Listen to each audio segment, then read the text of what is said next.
Magandang umaga mga idol, mga pogi, magagandang mga idol namin. Ito na naman si Nat TV Vlog. Support my YouTube channel mga idol. Pinapakita ko na naman yung ating gagawin sa oras.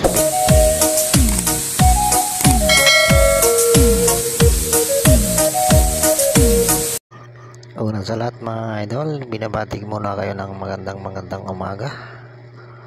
At yan yung gagawin natin mga idol sa ating gagawin sa pagpi-plastering na naman. Tapos na siyang asintataan, nalagyan ko na ng tungtungan mga idol.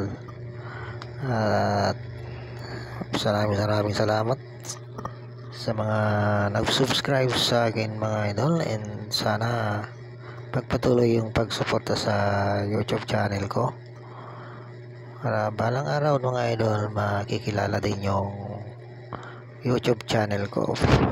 Yung mga idol, sana yan pala yung foreman namin mga idol, nagpa-plastering na yun. Yan ang foreman namin dito. Bago lang siyang foreman, pero tignan nyo naman, masipag mga idol, tumutulong sa mga ginagawa ng mga workers. Bira yung ganyang mga foreman na tumutulong sa mga workers, tinuturuan yung mga labor kung paano diskarte ng pagpa-plastering. At yung mga ganyang foreman dapat ginagaya natin yan, hindi lang puro utos. Yung ibang foreman kasi naman pag na-discipline niya yung mga tao, hindi na yung magkialam, bibisa-bisitahin niya lang. Yan yung foreman namin dito mga idol, masipag mag-ikot-ikot, magturo. Yan tignan nyo naman mga idol, tinuturo, yun yung labor na yun, matangkad na yun. Yan mga kasama ko sa construction. Yung labor pala na to, gustong maya, yung labor nagawak ng rodela sa gakan, tinuturuan niya para balang araw din magiging masundin na gaya namin yan, at hindi puro labor lang yung gagawin nila. Dapat matuturon sila kasi ayaw na nilang mag-aral, gusto nilang mag-aral, pero yung pag-aaral lang lumalayo sa kanila mga idol. Kaya ang bagsak natin na hindi nakapag-aral sa construction. Kaya ang payo ko lang sa inyo na mga kabataan ngayon ay mag-aral kayong mabuti para hindi kayo magaya sa amin na maghapon pawisan yung likod, masakit ang baywang, at kahit masakit yung katawan, pumapasok pa rin sa trabaho at kailangan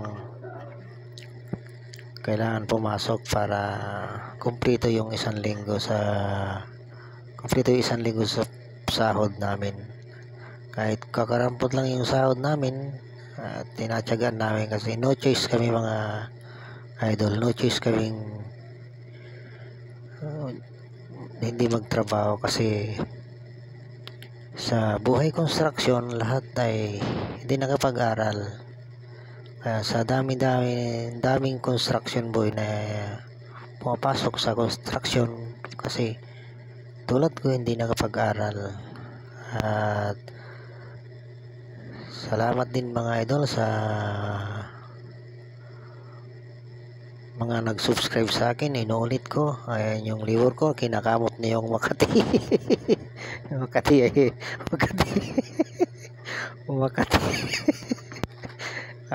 tapos ko ng rebukadahan na yun, tatapalan natin bukas mga idol. Balas 9 naman pwede na tayong bumaba kasi hanggang alas 9 lang yung overtime natin. Yung labor ko kinakamot yung Makati kasi isang linggo daw din naliligo mga idol.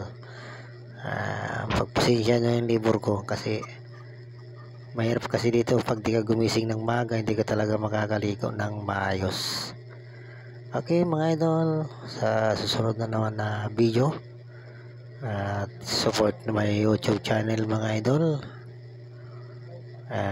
Bago i-click nyo naman yung YouTube ko at sana panoorin nyo yung video ko para may watch hour din na may record sa tapos na yung karating araw. May natapos din tayo mga idol. Susunod natin mamaya yung kantuan na yan para matuwa naman nila sa atin.